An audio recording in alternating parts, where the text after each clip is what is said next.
Okay, so today we're tackling something that I think we all kind of put off, right? Yeah. Estate planning. Mm.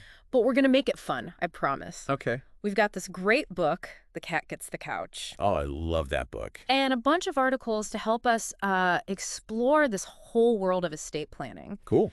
And you might be surprised by just how interesting it can actually get. Right. So think about it for a sec. Yeah. What happens to, like, all your stuff if you were suddenly gone? Oh, that's a good question. Would your family even, like, know where to start? I doubt it. That's exactly what we're going to be unpacking today. Okay.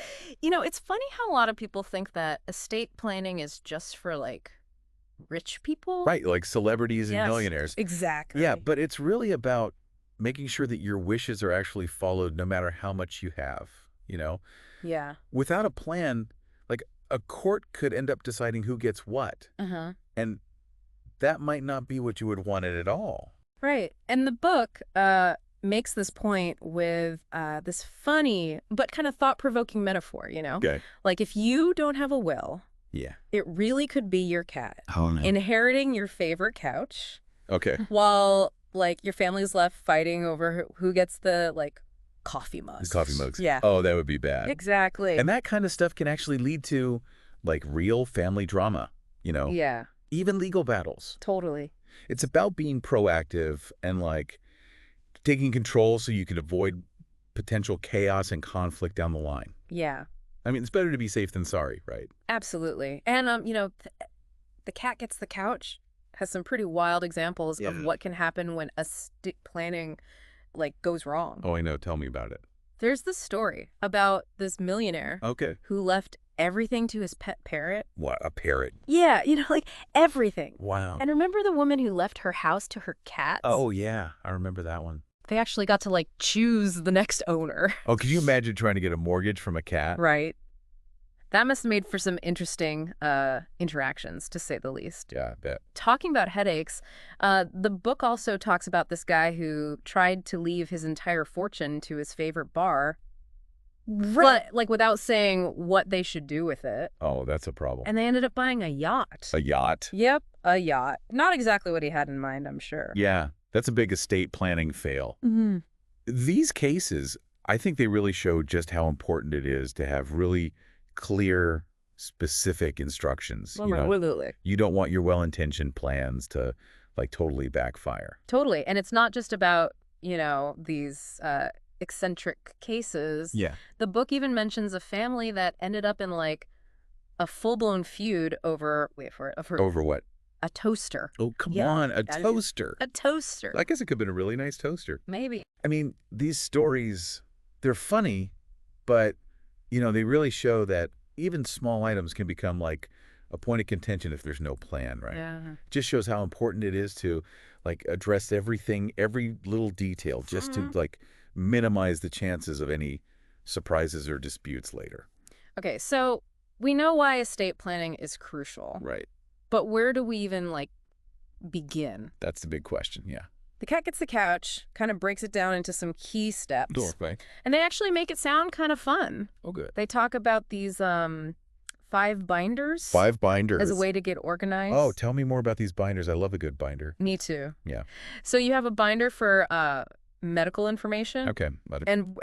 and wishes, right? Right. And then you have one for financial accounts Got it. and assets. Okay. Then another one for digital accounts and passwords, Oh, that's a good one. right? Yeah. And one for legal documents, you know, like your will and your insurance policies. And then the last one for funeral arrangements and, like, final wishes. Makes sense. So basically everything is all neat and tidy all in one place. Exactly. Okay. And having these binders, you know, ready and accessible can save your loved ones so much stress Right. and guesswork, especially, like, during a tough time. Yeah, because who wants to be hunting around for paperwork when they're grieving? Right. It's like a roadmap, Yeah. you know, helping them navigate everything Okay. without having to go on a scavenger hunt. I like that, a roadmap. Right. Makes it easy. But then there's still the, like, awkwardness of Yeah. talking to your family about all of this, you know? Yeah, how do you even bring that up? Right.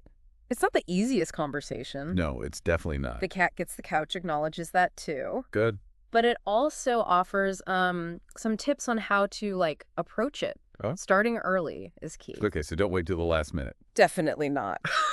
Don't spring it on everyone during Thanksgiving dinner. Right. Probably not the best time. Yeah. Okay, so start early. Got it. What else? And the book also emphasizes like open communication Okay. and involving everyone in the process. Right. So it's not a dictatorship. No, it's a family affair, Got it. you know. Yeah. And setting clear boundaries for these conversations can also be super helpful. Okay, boundaries? That's good. You're not looking for everyone's opinion on every little detail. Yeah, just the important stuff. It's more about like sharing your wishes, Right. and making sure that they understand Okay. what you actually want. So it's about respect and understanding. Exactly. Yeah, right. And, if things start to get a little heated, Yep, yeah, that's bound to happen. you can always like lighten the mood with a joke, That's right? the idea. Like, hey, at least we're not fighting over who gets my rubber ducky collection. Okay, that's a good one. I like that. Yeah, humor definitely helps. Humor can go a long way Mm. in like diffusing the tension and making these conversations like more approachable, That's true. But even with the right approach, Mm-hmm. I mean, it can still be tough to like navigate these sensitive topics. Yeah. Right. So that's where a neutral third party can maybe come in. Okay, so what do you mean by a neutral third party? Yeah. And how could they help? So I'm thinking like a lawyer, Uh-huh. a financial advisor, or even like a trusted friend or family member Okay. who isn't directly involved in the like inheritance part of it. Makes sense. They can kind of help facilitate the conversations, Mm-hmm. make sure everyone feels heard, Mm-hmm. and keep the focus on like facts and logistics Right. rather than just emotions. Yeah. Sometimes having someone outside the immediate family Yeah. can make it easier to like approach these really difficult topics. It's like having a referee. Right. Exactly, a referee. To keep things fair Yeah. and objective. And it's probably less likely to like lead to a family feud down the road. Hopefully. Yeah. Exactly. Remember, estate planning, it's not just about dividing up your stuff, Right. It's about preserving family harmony, Mm-hmm. making sure your wishes are respected. Yeah. It's about taking care of your loved ones even after you're gone. Yeah, that's a really good point. I think so. Okay, so we've talked about like the why of estate planning Uh-huh. and some basic steps to get started. Yeah, But there's still a lot more to like unpack here. Oh, definitely. Right. What about all those celebrity estate planning like disasters we always hear about? Oh, yeah, those are juicy. Right. Cat Gets the Couch, they have like a whole chapter Mm-hmm. dedicated to those, Yeah. along with some insights from other articles too. Cool. And we're going to dive into those next. Okay. And you might be surprised who made some pretty big estate planning blunders. Ooh. Okay, I'm ready for the tea. Oh, there's plenty of tea to spill. But before we get into all that, Yeah. let's do a quick recap Okay. Sounds. of what we've covered so far. Yeah, let's recap. So estate planning, Uh-huh. it's essential for everyone, Not just the rich and famous. not just the wealthy, Right. and it's about making sure Yeah. your wishes are carried out That's right. and preventing like potential family drama. That's key. Right. Yeah. And we've talked about the importance of having those like sometimes awkward Yeah. family conversations. It's tough, but it's important. right. Yeah. And using tools like the 5 binders. The 5 Or binders. get organized. Rub it. Right. Yeah.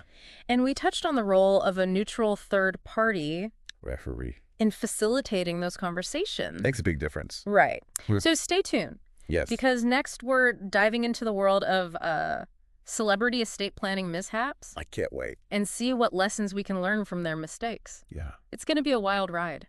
Oh, I bet. Buckle up. Okay, so we're back and ready for like all the celebrity estate planning drama. The tea is hot, so get ready. Oh, I'm ready. Okay. Yeah. So let's spill it. The cat gets the pouch, and these articles we've got, they really highlight how even like super famous people could totally mess this up. Yeah. Take Aretha Franklin, right? Oh, yeah. The Queen of Soul, Uh-huh. but she didn't have a will when she died, No way. which led to like years of legal battles. That's crazy. You'd think someone with all her resources, Yeah. would have everything in order. You would think, right? Yeah. It just shows you estate planning is often overlooked no matter like who you are. Yeah, that's true. And it's not just, a celebrity thing either. Prince is another example. Uh-huh. Musical genius. Mhm. But also died without a will. Wow. So 2 music icons making the same mistake. Yeah, it's pretty common, actually. Really? It highlights just how important it is. To think about this stuff, regardless of like your wealth or fame. Right. And these cases weren't just about the money, They were about legacy, Yeah. creative control. I mean, imagine trying to like divide up rights to Prince's music Yeah. or Aretha's image, Yeah, it gets complicated. Complicated. Speaking of complicated estates, the book also talks about Pablo Picasso. Oh, yeah. His estate was worth billions. Billions with a B. Right. Yeah. And it's been tied up in, like, legal battles for decades. Oh. Picasso's situation is, like, a perfect example of how family dynamics and these complex assets can create an estate planning nightmare. Oh, yeah, for sure. He had, like, multiple heirs, Okay. children from different relationships, Yeah. and a vast collection of art. Uh-huh. It's just making, like, dividing things up fairly just a huge challenge. Yeah, it's like a giant puzzle with no instructions. Right. So Yeah. on a more practical level, like, what can we learn Yeah. from these celebrity, like, mistakes? I think one of the biggest takeaways is that no matter how busy you are or how successful estate planning should be a priority, Yeah. it's not about being morbid, you know. Yeah. It's about taking control and making sure your wishes are followed. Right. And the book really stresses the importance of having those, sometimes uncomfortable family conversations about what you actually want. It's important. Right. Yeah. We tend to avoid those topics. Oh, for sure. But it's better to have those discussions while you can, right? Yeah. Rather than leaving your family to, like, guess. And fight. Yeah, and potentially, like, fight over things later. Exactly. The Cat Gets the Couch suggests, like, involving everyone in the process. Okay. Setting clear boundaries. Boundaries are good. And even, like, using humor to kind of, like, diffuse the tension. Oh, yeah. It's about making those conversations. Right. Less about, like, dividing possessions. And more about expressing, like, your love and values to your family. I like that. Right. It's a good way to look at it. And if it gets too overwhelming, the book reminds us that a neutral third party, like a lawyer or a mediator, can be really helpful. Super helpful. They can keep things objective and make sure everyone feels heard. It's like having a referee for potentially sensitive discussion. Exactly. Keeps everyone playing fair. Right. So now, while these celebrity stories are super fun, we can't forget about, like, the everyday stuff, the everyday aspects of estate planning, that apply to, like, all of us. Right. We've talked about some key steps, like getting a will, having those family conversations. But have you ever thought about what happens to your digital life? Ooh, that's a good point. Right. We live so much of our lives online now. We do. What happens to all those accounts? Social media profiles. Yeah. Even things like cryptocurrency. Ooh, that's a big one these days. Right. The Cat Gets the Couch has a whole section on this. It does. It does. And it's becoming, like, increasingly important. Yeah. I mean, imagine your family can't access your bank accounts or, like, important documents because they don't know your passwords. That, Gary. Or think about your social media, right? Do you want them deleted, memorialized? Yeah. Or just, like, left as they are? It's like a whole other layer of estate planning that we didn't have to think about before. Right. The book calls it our digital legacy. Yeah. Which is a pretty good way to put it. Yeah, I like that. This is where those 5 binders we talked about come in handy. Having a binder specifically for, like, your digital assets, including, like, passwords and instructions for your accounts, could be, like, a lifesaver for your loved ones. For real. It really could. And it's important to keep this information updated. Yes. As things, like, change. Right. Constantly changing. Just like you would with, a will or other legal documents. Exactly. Think about how often you change your passwords. Oh my gosh, all the time. Right. Make sure you have a system for keeping track of those changes and sharing them with, like, a trusted person. Definitely not on a sticky note. No, definitely not. Attached to your computer. Right. The Cat Gets the Couch also offers, like, some tech-savvy solutions. Like using password managers or online platforms that are designed for, like, managing digital legacies. Makes sense. It's worth, like, exploring those options. Yeah, definitely. And while we're talking about things that need, like, specific instructions, the book also reminds us to consider our pets. Oh, the pets. Yeah. Yes. Of course. We'll take care of them if we're, like, no longer able to. Yeah, that's important. It's not just about money and possessions, right? Right. It's about making sure everyone you care about is taken care of. Everyone. Even the furry ones. Including the furry family member. Yeah, exactly. So The Cat Gets the Couch really, like, drives home the point that estate planning isn't about, like, being morbid or controlling. It's not about control. It's about taking responsibility for our future and making sure our loved ones are protected. Protecting the people you love. Right. So we've learned from some celebrity mishaps, explored the, like, world of digital assets, and considered our pets. All the important stuff. This is a lot to, like, digest. It is. What are some, like, key takeaways? Okay, good question. That you think our listeners should, like, focus on? So I think the biggest one is that estate planning, it's for everyone, regardless of your age, wealth, lifestyle, whatever. Yeah. It's about peace of mind, knowing that your wishes will be honored and that your loved ones will be taken care of. Right. And it's not like a one-time thing, you know? It's an ongoing process. Yeah. That needs to be like revisited and updated as your life changes. Right. It's not a set it and forget it kind of thing. Definitely not. No. And don't be afraid to seek professional help. No, yeah, that's a good one. Right. Estate planning attorneys are there to, like, guide you. They know their stuff. Through the process and make sure everything is, like, legally sound. That's important. Right. So we've covered a lot of ground today. We have. We've gone from the importance of planning to the, like, specific documents involved. So it's a lot. But there's one key element that we haven't explored in detail. Okay. The actual documents. Oh, the paper involved in estate planning. Yeah, the legal stuff. What can you tell us about those? Well, that's a great lead into our next segment. Ooh. We're going to dive into, like, the specifics of wills, trusts, powers of attorney. Yeah. All those important legal documents. Okay. That, like, form the backbone of a solid estate plan. I'm ready to get into the nitty-gritty. Let's do it. So, listeners, stay tuned. Yes. As we unpack the legal side of estate planning. The fun part. In our final segment. Can't wait. Okay, so let's, like, really get into the how-to of estate planning. Yeah, let's get specific. We've talked about the why, the what, but now it's like, okay, how do we actually do this? Right. We're going to be looking at those key legal documents that make up a solid estate plan, and The Cat Gets the Couch is going to be our guide. It's a good guide. It's got all the basics. It really does. And it's important to understand, like, what these documents actually do because they provide the legal framework for actually making your wishes happen. Yeah. They're not just pieces of paper. They're like your voice. Wow. Yeah. Speaking for you when you can't. That's a really good way to put it. So let's start with the most common one, like the will. Yeah, the will. Everyone's heard of a will. Right. What does it actually do? Why is it so important? Right. Exactly. So a will is basically like instructions. Okay. For how you want your stuff, your assets, to be split up after you're gone. Okay. It's like a roadmap for your family. Yeah. To follow, you know, to make sure everything's settled the way you want it. Right. And if you don't have one, it's up to the courts to decide. And they might not get it right.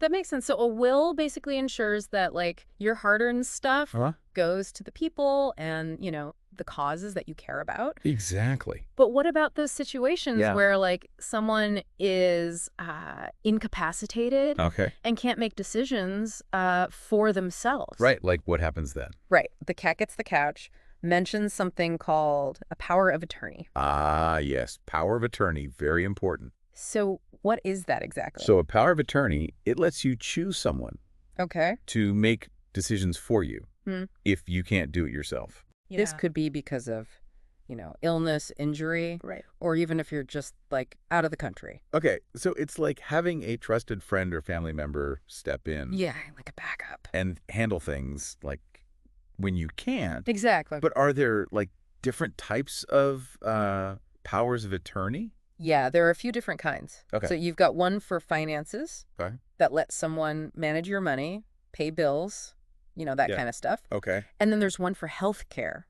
So they can make medical decisions for you if you can't. That's good to know because, like, you might want different people handling your finances. Yeah, totally. Versus, like, healthcare decisions. Yeah, exactly. It depends on, like, their skills and what they're, you know, comfortable with. Right. Different people have different strengths. It's about choosing people you really trust. Yeah. Who get you and get your wishes and who can handle these different areas. Totally. You can even, like, add in specific instructions. Okay. To each document, so you've got even more control. That makes sense. So we've got the will for after you're gone, and the power of attorney for, like, when you're incapacitated. Yeah, those are the big ones. What other, like, key documents does the Cat Gets the Couch recommend? Let's see. Oh, they talk about a living will. Okay. Have you heard of that? I think so, but remind me. It's also called an advanced healthcare directive. Okay. It's basically about, like, outlining your wishes for medical treatment. Okay. If you get really sick, or, like, you're unconscious. Right. And you can't communicate. Makes sense. So your family and the doctors know what you want. Yeah, even if you can't, like, say it yourself. Exactly. Okay. It can cover things like, life support, pain management, even organ donation. Having that can make things so much easier for your family, Yeah. It lets them focus on taking care of you, Right. knowing that they're doing what you wanted. That's a really important point. It's not just about the legal stuff. It's about clarity and peace of mind for everyone. Exactly. Okay, so what about trusts? Ah, yes, trust. The Cat Gets the Couch mentions those. They do. As a way to manage assets. Yeah. And maybe, like, reduce estate taxes? Yeah, potentially. Trusts sound kind of complicated. What are they exactly? So basically, a trust is like a separate legal thing that holds and manages your stuff, your assets. Okay. For someone else, your beneficiary. Okay. It's like a container, and you put your stuff in it, and you pick someone, the trustee, to manage it. Okay. And they follow your instructions you've written down. So instead of, like, inheriting things directly through a will, they get it through the trust. Why would you do that, though? Yeah, why would you use a trust instead of just a will? Well, there's a few reasons. You get more control. Okay. With a trust, like over how and when things are given out. You can use them to protect assets for young people or people with special needs. And some trusts can help you pay less in taxes. Okay, so it sounds like trusts are good for, like, more complex situations. Yeah. Or when you want, like, more specific control over how things are handled. Exactly. That makes sense. But The Cat Gets the Couch really emphasizes that just having these documents, it's not enough. Okay. You got to make sure your family knows about them, where to find them, who to contact. Right. You don't want your awesome plan to go to waste. Yeah, because no one can find the paperwork. Exactly. It's like hiding a treasure map. Yeah. But forgetting to tell anyone where it is. Right. And you also need to review them every so often. Okay. Make sure they're still up to date. Right. Because life changes. Like, if you get married or divorced or have a kid, or if your money situation changes big time, you got to update your plan. That makes a lot of sense. It's not like a one-time thing, like we said. Definitely not, no. This has been a super informative deep dive. We covered a lot. We did. We went from the importance of planning to the specific documents, like everything. Yeah. So what's, like, the one key takeaway that you really want our listeners to, like, remember? I think the biggest thing to remember is this. Estate planning. It's not about death. Okay. It's about life. Really? Yeah. Taking care of the people you love, protecting what you've built, making sure your wishes are followed. Okay. It's about peace of mind for you and your family. That's beautifully said. Thank you. So to our listeners out there, we encourage you. Yes. Embrace the power of planning. Do it. Start gathering your documents. Have those conversations, even if they're tough. And don't be afraid to, like, ask for help from a professional. Yeah. Good advice. It's a gift, really, that you're giving to yourself and to your loved ones. For sure. So until next time, keep exploring, keep learning, and keep taking those deep dives into the things that matter most. Absolutely.